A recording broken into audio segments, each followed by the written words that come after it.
और next topic is Carnot engine.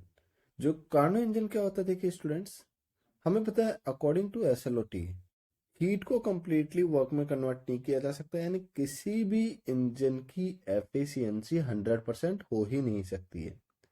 Shady Karnaugh नाम के साइंटिस्ट ने 1824 में एक कार्नो साइकिल डेवलप किया जिसकी एफिशिएंसी मैक्सिमम थी, उसी को कार्नो साइकिल कहा गया। सो देखिए कार्नो इंजन, देखिए according to SLOT, second law of thermodynamic, no heat engine can have 100% efficiency. Okay, in 1824 a cycle was developed by Carnot to have maximum efficiency for given conditions.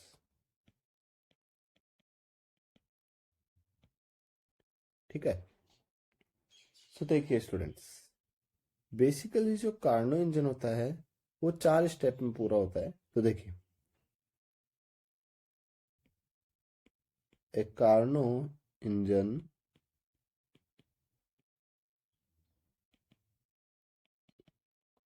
is accomplished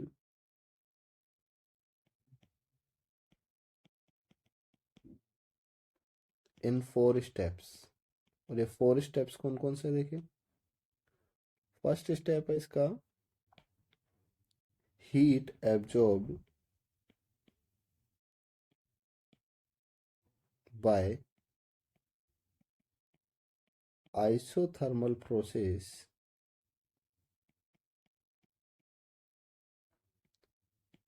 at source temperature T1। यानी जो first process है वो क्या है, isothermal process है जिसमें heat absorb की जा रही है। ओके। सेकंड है adiabatic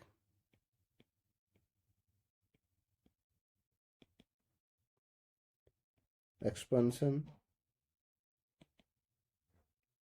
till its temperature drops to sink temperature T2। Second जो प्रोसेस है एडियाबेटिक एक्सपेंशन है। फर्स्ट वाला कौन सा था, आइसोथर्मल एक्सपेंशन था, जिसमें टेम्परेचर सोर्स का कितना रहता है T1। ओके। और सेकेंड वाले केस में टेम्परेचर इतना गिराया जाता है सिंक पर रखकर कि टेम्परेचर T2 बना रहे। ओके। थर्ड देखिए हीट रिजेक्शन। हीट रिजेक्शन कब होगा, जब कंप्रेशन होगा बाय आइसोथर्मल प्रोसेस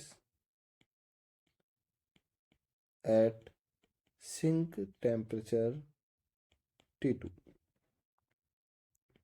फोर्थ होता है adiabatic compression.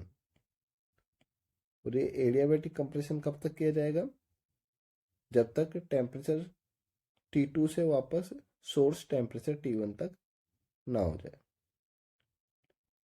Till its temperature increase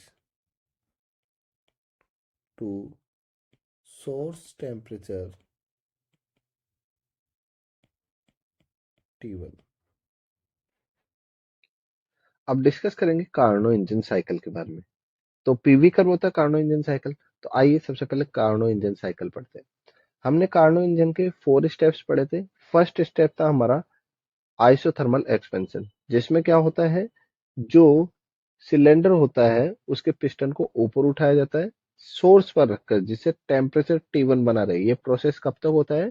जब तक टेम्परेचर T1 बना रहे। तो सो देखिए, मान लेते हैं ए पॉइंट से बी पॉइंट तक टेम्परेचर T1 बना रहता है। सो ये जो प्रोसेस है यहां से यहां तक, ये कौन सा प्रोसेस हो जाएगा? आइसोथर्मल एक्सपेंशन हो जाएगा। इसके बाद में बी से सी तक क्या किया जाता है?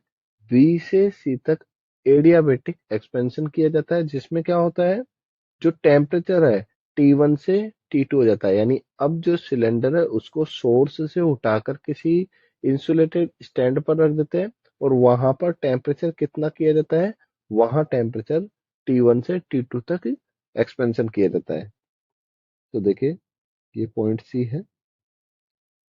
पॉइंट सी के कोऑर्डिनेट देखिए, ए के कोऑर्डिनेट तो हो जाएंगे P1 V1 T1।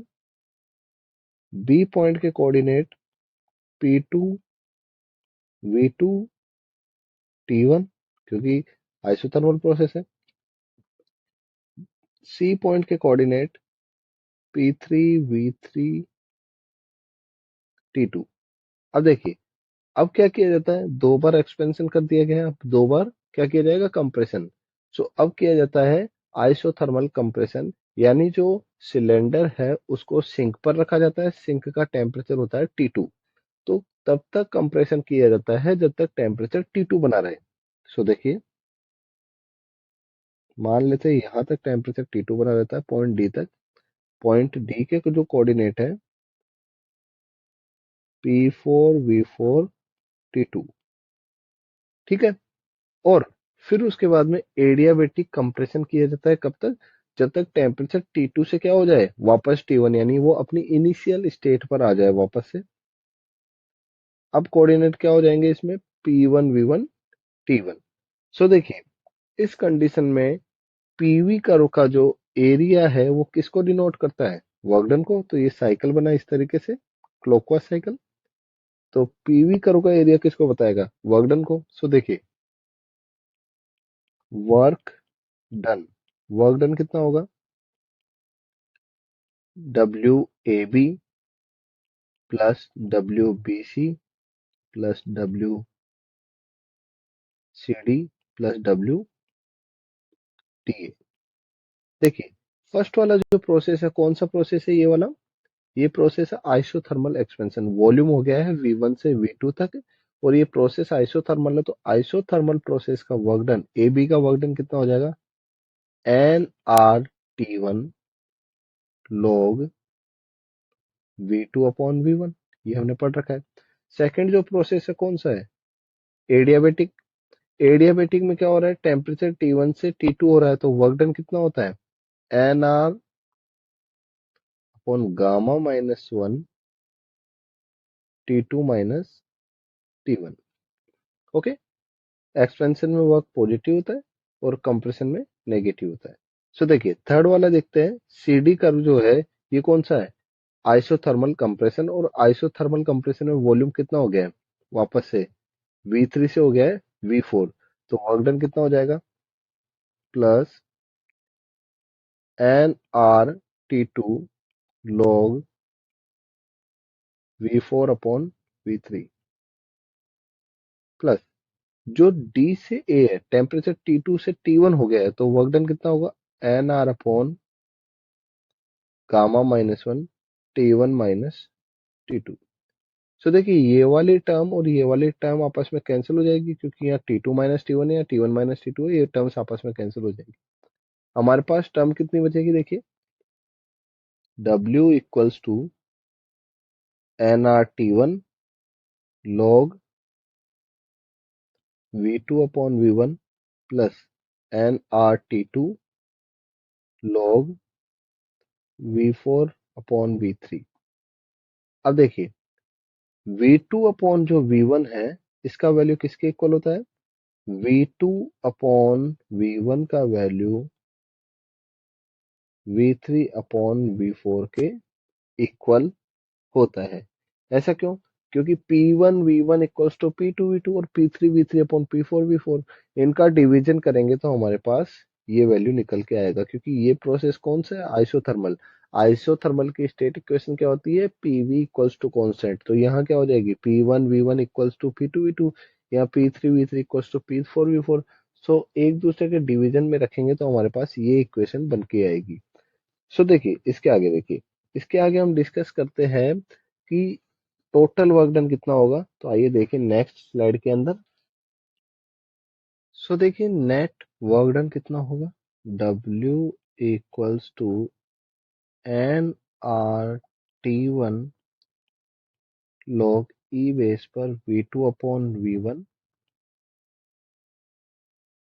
Plus NRT2 log,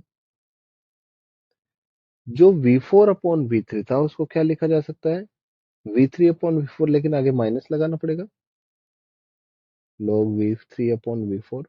और V3 upon V4 V2 upon V1 के इक्वल होता है।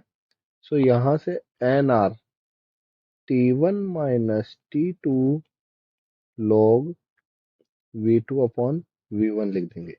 तो ये हमारे पास नेट वर्क डन आ गया, किसमें, कार्नो इंजन के अंदर। सो देखिए इसको हम 10 बेस पे भी कन्वर्ट कर सकते हैं। W equals to 2.303 NR T1 minus T2 log 10 base पर V2 अपॉन V1। यहाँ से एफिशिएंसी निकाली जा सकती है। एफिशिएंसी कितनी होगी, एफिशिएंसी ईटा होती है work done upon given heat.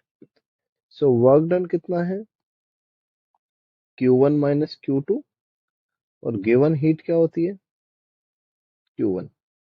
सो हम यहाँ से ये कह सकते हैं eta 1 minus Q2 upon Q1 equal to 1 minus T2 upon T1। या फिर हम ये भी कह सकते हैं कि ये जो प्रोसेस है यहाँ से भी निकाला जा सकता है कि हमारा कितना वर्क डन होगा और कितना गिवन हीट होगी। सो देखिए वर्क डन तो ईटा है यहाँ पर, यहाँ से निकल जाएगा 2.303 NR T1 minus T2 log 10 V2 upon V1। और गिवन हीट कितनी हो जाएगी, 2.303 NR T1 log 10 बेस पर V2 अपॉन V1। सो उससे सोल्व करने पर भी हमारे पास सेम टर्म बनेगी। सो एफिशिएंसी हमारे पास में eta equals to 1 minus T2 upon T1 आ गई। ईटा परसेंट अगर हम निकालेंगे तो 1 minus T2 upon T1 into 100% ही हमारे पास आएगी।